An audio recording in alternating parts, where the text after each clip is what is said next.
ആണെന്ന് പറഞ്ഞാൽ എൻ്റെ വീടിൻ്റെ മുന്നിലുള്ള തോടാണ്, കടുങ്ങല്ലൂർ തോടാണ് കേട്ടോ. ഈ കടുങ്ങല്ലൂർ തോട് മൊത്തം നിറഞ്ഞിട്ട് ഏകദേശം ഇന്നലെ ഇവിടെ നിന്ന് ഈ കാണുന്ന ഈ പച്ചപ്പുള്ള സ്ഥലത്തൊക്കെ ഇന്നലെ വെള്ളത്തിലായിരുന്നു, ഈ വായൊക്കെ ഇന്നലെ വെള്ളത്തിലായിരുന്നു. ഇന്നിവിടെ തെളിവുണ്ട്, കുറച്ച് തെളിവുണ്ട്. പക്ഷേ പിന്നെ അതുകൂടാതെ തന്നെ വേറെയുള്ള ഭാഗങ്ങളെന്ന് വെച്ച് കഴിഞ്ഞാൽ നമ്മളെ ചെറപ്പാലം പാലം, അതുപോലെ തന്നെ നെല്ലിച്ചോട് പാലം, അവിടെയൊക്കെ നല്ല രീതിക്ക് വെള്ളം ഉണ്ട് കേട്ടോ. ഇന്നലെ ഈ കണ്ടത്തൊക്കെ വെള്ളമായിരുന്നു കേട്ടോ, അടിയിൽ കണ്ടത്തൊക്കെ ഫുള്ള് വെള്ളമായിരുന്നു.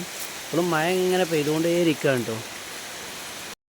ഈ കാണുന്നതാണ് നെല്ലിച്ചോട് പാലം. നെല്ലിച്ചോട് പാലത്തിൻ്റെ അവിടെയുള്ള ആ പള്ളിയിൽ ഇന്നലെ ഏകദേശം 1-ാം നിലയൊക്കെ മൂടി എന്ന് പറഞ്ഞിട്ടുണ്ടായിരുന്നു. വെള്ളം ഫുള്ള് മൂടി കിടക്കുമായിരുന്നു. ഇന്നിപ്പോൾ ചെക്കന്മാരൊക്കെ ഇറങ്ങിയിട്ടുണ്ട്. പക്ഷേ ഇറങ്ങുന്ന വലിയ സുഖമുള്ള പരിപാടി നല്ല ഡേഞ്ചറാണ് കേട്ടോ. പിന്നെ ഇത് ചെറപ്പാലാണ്. ചെറപ്പാലത്തിൽ നമ്മളെ ഗ്രൗണ്ടും ഉണ്ടല്ലോ അതിനടുത്ത് തന്നെ. ആ ഗ്രൗണ്ടിലൊക്കെ ഇന്നലെ വെള്ളം ഫുള്ളായിട്ടുണ്ടായിരുന്നു. ഇതെന്ന് പറഞ്ഞാൽ നമ്മളെ ചെറുപ്പാലം പാലത്തേക്ക് തന്നെ ഇത് ഇന്നലത്തെ അവസ്ഥയാണ്. ഇന്നലെ ഫുള്ള് വെള്ളമായിരുന്നു കേട്ടോ. അതേപോലെ ഒഴുക്കായിരുന്നു. ഇന്ന് കുറഞ്ഞിട്ടുണ്ട്. പിന്നെ ഈ ഒരു സംഭവം എന്ന് പറഞ്ഞാൽ നമ്മളെ അയലക്കത്ത് ഇന്നലെ വിറക് കയറ്റി കൊണ്ടിരുന്ന ലോറി ഇന്നലെ കൊട്ടവണ്ടി ഇന്നലെ കുടുങ്ങിയതായിരുന്നു. അപ്പോൾ ആ വണ്ടി കുടുങ്ങി രക്ഷിക്കുന്ന വീഡിയോസൊക്കെ നമ്മൾ ചാനലിട്ടിട്ടുണ്ട്. താല്പര്യമുള്ളവരവിടെ പോയി കാണും കേട്ടോ.